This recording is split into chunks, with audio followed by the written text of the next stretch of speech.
कहानी की शुरुआत होती है एक ब्रेकिंग न्यूज से, जहां टीवी पर दिखाया जा रहा था कि एक शहर में इमरजेंसी लगा दी गई थी। हर जगह मर्डर और धमाके हो रहे थे। लोगों में डर और कंफ्यूजन फैल रहा था। फिर धीरे धीरे पता चला कि ये सब कुछ एक खतरनाक कंपटीशन की वजह से हो रहा है, जिसका नाम है द टूर्नामेंट। ये टूर्नामेंट हर 7 साल बाद दुनिया के किसी एक शहर में होता है। इसके रूल काफी सिंपल हैं, लेकिन बहुत ही बेरहम भी। इस खेल में लोग खुद से पार्टिसिपेट करते थे और एक दूसरे को शिकार करके मारते थे जब तक सिर्फ एक इंसान जिंदा न बचे। एक तरह से तुम रियल लाइफ पबजी समझ सकते हो इसे। जो आखिर में बचेगा उसे मिलेंगे पूरे $10 मिलियन। इस गेम को देखने वाले लोग थे अमीर बिलियनियर्स, जो इंसानों की जान पर सट्टा लगा रहे थे। और ये खेल जितना सुनने में लगता है उससे कहीं ज्यादा डरावना था। खैर, इस बार ये टूर्नामेंट ब्राजील के एक शहर में हो रहा था। हम देखते हैं कि जोशुआ नाम का एक आदमी भाग रहा था, क्योंकि वॉकर नाम का एक दूसरा कंटेस्टेंट राइफल लेकर उसका शिकार कर रहा था। उस वक्त सिर्फ 3 लोग बचे थे, जोशुआ, वॉकर और एक तीसरा आदमी जो पहले ही बुरी तरह घायल था। अब जोशुआ पर फायरिंग हुई, लेकिन वो बचकर एक कमरे में घुस गया। अपनी चालाकी से उसने वॉकर को धोखा दिया। लटके हुए मांस पर जैकेट पहनाकर उस पर गोली चलवा दी। फिर पीछे से आकर जोशुआ ने उस पर हमला किया और वॉकर को क्रॉसबो से मार डाला। अब जोशुआ और वो आखिरी घायल आदमी बचे थे। इस टूर्नामेंट में रहम नाम की तो कोई चीज ही नहीं थी। वो घायल आदमी जोशुआ का दोस्त था, लेकिन फिर भी उसने खेल खत्म करने के लिए उसके सर में गोली मार दी और खुद अकेला जिंदा बचा। इसी के साथ इस साल का गेम खत्म हुआ और वॉकर जीत गया।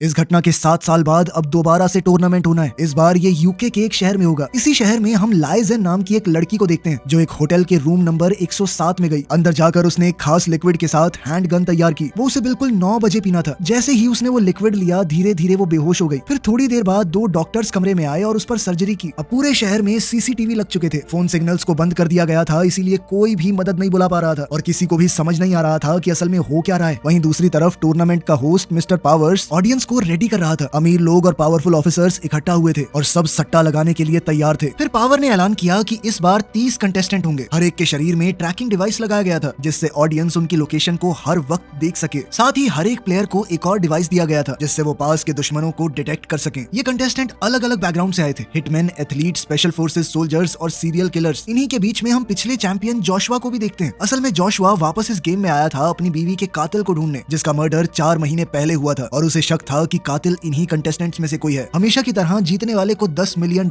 मिलने वाले थे और दुनिया के सबसे खतरनाक किलर का खिताब भी। मगर इस बार पावर्स ने एक और रूल ऐड किया, जिसके मुताबिक अब की बार टूर्नामेंट सिर्फ 24 घंटे तक चलने वाला था। अगर टाइम खत्म हो गया और एक से ज्यादा लोग जिंदा बच गए तो सबके ट्रैकिंग डिवाइसेस फट जाएंगे और सारे कंटेस्टेंट वहीं मर जाएंगे। खैर, उधर लाइजेन को अपने होटल रूम में होश आया। फिर उसने अपना हथियार उठाया और टेबल पर रखा दुश्मनों का ट्रैकिंग डिवाइस चेक किया, लेकिन तभी उसकी नजर अपने पेट पर लगे टांकों पर पड़ी, जिसका मतलब साफ था कि उसके अंदर पहले ही ट्रैकर लगाया जा चुका है। फिर कुछ देर बाद किसी ने दरवाजा खटखटाया। बाहर से आवाज आई कि वो होटल स्टाफ है, लेकिन लाइजेन तुरंत समझ गई कि ये एक जाल था। असल में बाहर स्टीव नाम का एक कंटेस्टेंट खड़ा था, मगर लाइजेन ने बिल्कुल शांत रहकर अपनी गन पर साइलेंसर लगाया और दरवाजा खोला। लेकिन अजीब बात ये थी कि हॉलवे बिल्कुल खाली था। फिर जैसे ही उसने अपनी बंदूक थोड़ी नीचे की, अचानक स्टीव सामने आ गया और उस पर हमला बोल दिया। उसी समय दोनों के बीच एक जबरदस्त फाइट शुरू हो गई। स्टीव ज्यादा ताकतवर था, लेकिन लाइजेन की फाइटिंग स्किल्स ज्यादा तेज और कंट्रोल में थी। उसने बड़ी मुश्किल से उसके चोक होल्ड से खुद को छुड़ाया और स्टीव की उंगलियां तोड़ डाली, जिससे स्टीव गुस्से में पागल हो गया। फिर लाइजेन ने उसे अपने काबू में लिया और सीधा उसके सर पर गोली मारकर मामला खत्म कर दिया। इसके साथ ही वो टूर्नामेंट की पहली किलर बन गई।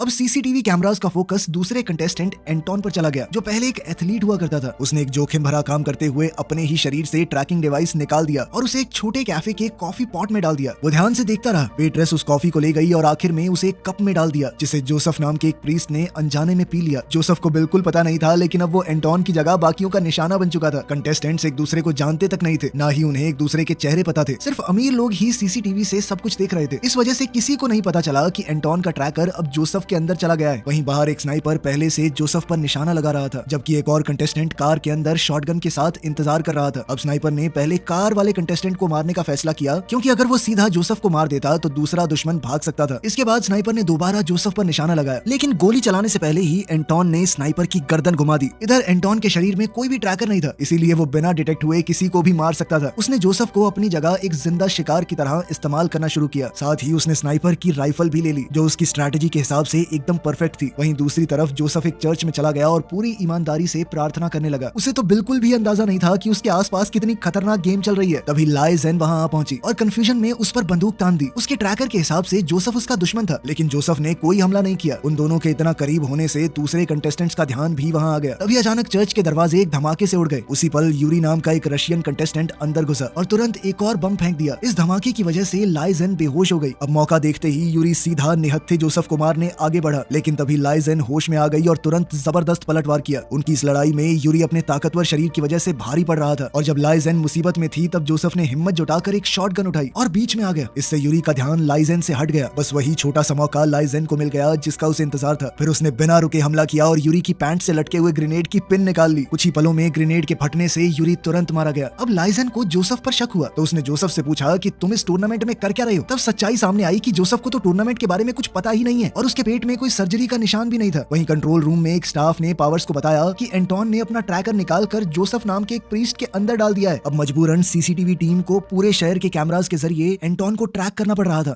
दूसरी तरफ जोशुआ ने एक और कंटेस्टेंट को बड़ी सफाई से मार दिया। इस खून से उसे एक जरूरी सुराग मिला। उसकी बीवी का कातिल शायद माइल्स नाम का एक आदमी है जो अमेरिका से यहाँ आया था। उसका बर्ताव भी बिल्कुल अजीबोगरीब था। माइल्स पहले ही एक प्लेयर को मार चुका था और उसने उसकी उंगली काट कर ट्रॉफी की तरह रख ली। साथ ही वो इतना बेरहम था कि बिना वजह कुत्ते को भी गोली मार दी। खैर कुछ ही देर बाद लाइजेन ने पावर्स से कांटेक्ट किया और बताया कि जोसेफ बिना जाने इस गेम में फंस गया है और उसके शरीर के अंदर ट्रैकर है। मगर पावर्स को इस बात से कोई फर्क नहीं पड़ा। उसने बस इतना कहा कि गेम जारी रखो और जोसेफ के अंदर ट्रैकर है तो जीतने के लिए उसको भी मारना पड़ेगा। तभी अचानक एक और औरत ने अपनी गाड़ी सीधा लाइजेन और जोसेफ पर चढ़ाने की कोशिश की, मगर लाइजेन ने तुरंत टायर पर गोली मारी जिससे गाड़ी उलट गई। इधर भागने की बजाय जोसेफ, जो कि अभी भी सिचुएशन को समझ नहीं पा रहा था, वो उस औरत को बचाने के लिए उल्टी हुई गाड़ी के पास चला गया। उसने औरत को गाड़ी फटने से पहले बाहर निकालने की कोशिश की। उसकी इस अच्छाई के चक्कर में वो लगभग मर ही जाता, लेकिन लाइजेन ने वक्त रहते हमलावर को मार दिया। इसके बाद लाइजेन ने जोसेफ को टूर्नामेंट के बारे में सब कुछ समझाया। उधर टूर्नामेंट के होस्ट पावर्स ने जोसेफ को भी अब ऑफिशियली एक कंटेस्टेंट बना दिया था। इससे जोसेफ काफी घबरा गया और अपने शरीर से ट्रैकर निकालने की कोशिश करने लगा। तभी अचानक एक पुलिस वाला उनके पास आया। जोसेफ ने सोचा कि पुलिस वाले तो बचा लेंगे मुझे, लेकिन असल में वो भी एक कंटेस्टेंट निकला और उसने सीधा जोसेफ पर बंदूक तान दी, मगर लाइजेन ने पहले ही गोली चलाकर उसे खत्म कर दिया। उधर एंटोन अभी भी जोसेफ के सिग्नल का पीछा कर रहा था और अब क्योंकि जोसेफ ऑफिशियली एक प्लेयर बन गया था, वो उसका डायरेक्ट शिकार बन गया। फिर जैसे ही जोसेफ ने एंटोन को देखा, उसे सब कुछ समझ आ गया, क्योंकि उसने कॉफी शॉप के अंदर एंटोन को देखा था। उसने आज बस कॉफी ही पी थी। वो समझ गया कि ट्रैकर कैसे पहुंचा उसके शरीर में। खैर अब लाइजेन ने तुरंत जोसेफ को गाड़ी में बैठाया और दोनों वहां से भागे। काफी मुश्किलों के बाद वो एंटोन से बचकर निकल गए। वहीं दूसरी ओर एक नाइट क्लब में माइल्स के आसपास 8 और कंटेस्टेंट उसे घेर कर खड़े थे। अब सब लोग एक दूसरे को घूरते हुए खड़े रहे, जिससे टेंशन धीरे धीरे इतनी बढ़ गई कि वो बिलियनियर्स के लिए पूरा एंटरटेनमेंट बन गया। तभी अचानक बिना चेतावनी के माइल्स ने शॉटगन उठाई और एक को तुरंत मार डाला। अब कुछ ही पलों में 5 कंटेस्टेंट्स मर चुके थे, जिनमें से ज्यादातर माइल्स ने खत्म किए थे। अब क्लब में सिर्फ 4 लोग बचे, जिनमें माइल्स खुद भी शामिल था। फिर वहाँ धुआंधार गोलीबारी शुरू हो गई, जिसमें 2 लोग बुरी तरह घायल हो गए। फाइट खत्म होने से पहले ही जोशुआ वहाँ पहुंच गया और बिजली की रफ्तार से सबको मार दिया। अब सिर्फ माइल्स जिंदा बचा था। आखिरकार जोशुआ ने अपनी बीवी के खून के बारे में पूछा, लेकिन माइल्स ने मना कर दिया और कहा कि मुझे कुछ नहीं पता। तभी बीच में एक औरत आई और अचानक से जोशुआ को चाकू मार दिया। इस मौके का फायदा उठाकर माइल्स ने जोशुआ को गोली मारी और उसे बेहोश कर दिया। बाद में जब जोशुआ होश में आया तो वो बंधा हुआ था और माइल्स उसके सामने था। वो एक वहशी हंसी के साथ बोल रहा था कि आज तक मैंने हजारों लोगों को मौत के घाट उतारा, लेकिन जोशुआ की बीवी को नहीं मारा। फिर उसने जोशुआ की एक उंगली काट डाली और उसे सिगरेट की तरह इस्तेमाल करने लगा। फिर आखिरकार माइल्स ने सच बताया कि तुम्हारी बीवी को लाइजेन ने मारा था। सच जानने के बाद जोशुआ कहने लगा कि मरते हुए आदमी को थोड़ी शराब तो पिला दे। माइल्स ने ये बात उसकी आखिरी इच्छा समझकर मान ली। फिर जैसे ही माइल्स ने लाइटर जलाया, जोशुआ ने शराब सीधा आग पर थूक दी। अचानक माइल्स का शरीर आग पकड़ गया और इस अफरा तफरी का फायदा उठाकर जोशुआ ने रस्सी को एक स्क्रू पर घिसकर खुद को आजाद कर दिया, लेकिन बदकिस्मती से माइल्स बचकर निकल गया। खैर अब जोशुआ ने बार काउंटर से चाबियां उठाई और एक फ्यूल टैंकर ट्रक पर कब्जा कर लिया। अब उसके पास खोने के लिए कुछ भी नहीं बचा था, इसीलिए वो सीधा लाइजेन के पीछे निकल पड़ा, जो अभी भी जोसेफ के साथ शहर से बाहर जा रही थी, ताकि उसके ट्रैकर का सिग्नल कमजोर हो जाए। वहीं दूसरी तरफ बाकी कंटेस्टेंट एक दूसरे का शिकार करते रहे।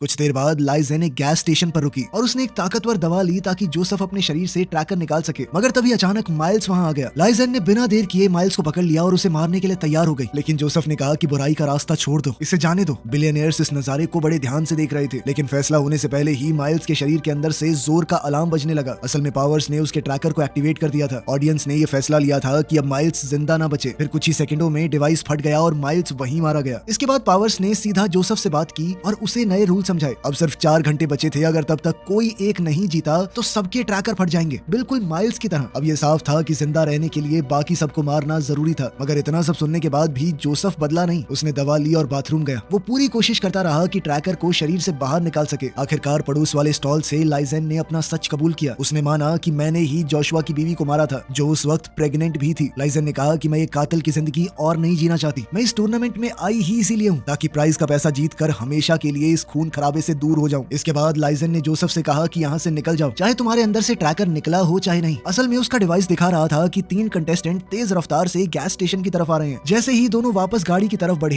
एक और कंटेस्टेंट सामने आ गया और सीधा उन पर बजूका तान दी, लेकिन तभी पीछे से आ रही एक बस ने उसे उड़ा दिया और उसका खेल खत्म। फिर कुछ पल बाद जोशुआ ने अपना टैंकर घुमाया, उसने जल्दी से गाड़ी घुमाई और लाइजन और जोसेफ का पीछा करने लगा। कोई और रास्ता ना देखकर दोनों ने क्रैश हुई बस हाईजैक कर ली, जिसके अंदर अभी भी पैसेंजर बैठे हुए थे। जल्द ही जोसेफ ने स्टीयरिंग संभाला और लाइजन ने जोशुआ पर गोलियां चलाकर उसे उनसे दूर रखा। मगर हालात और ज्यादा खतरनाक तब बने जब एंटोन अचानक से ब्रिज से सीधा चलती बस पर कूद गया। वो आसानी से अंदर घुस गया और लाइजन के साथ उसकी जानलेवा फाइट शुरू हो गई। तंग जगह और हिलती हुई बस की वजह से लाइजन के लिए लड़ना मुश्किल हो रहा था। फिर एक वक्त ऐसा आया जब लाइजन बस से बाहर गिर गई। वो जोशुआ के टैंकर के नीचे आने ही वाली थी, लेकिन किसी तरह वो वापस बस में चढ़ गई। फिर उसने अपनी सारी गोलियां एंटोन पर चला दी जब तक दोनों की गोलियां खत्म नहीं हो गई। आखिर में मौका देखकर जोसेफ ने अचानक ब्रेक लगा दी और इसी झटके से एंटोन सीधा जोशुआ के ट्रक से टकरा गया और तुरंत मारा गया। इससे टैंकर भी पलट गया, घूमता हुआ गिरा और उसी पल एक बड़े धमाके में फट गया। पर खुशकिस्मती से दोनों उस तबाही से बच गए थे। अब जोसेफ की तबीयत अचानक बहुत खराब हो गई और आखिरकार वो ट्रैकर उसके शरीर से बाहर आ गया। डिवाइस के निकलते ही जोसेफ ऑफिशियली गेम से बाहर हो गया।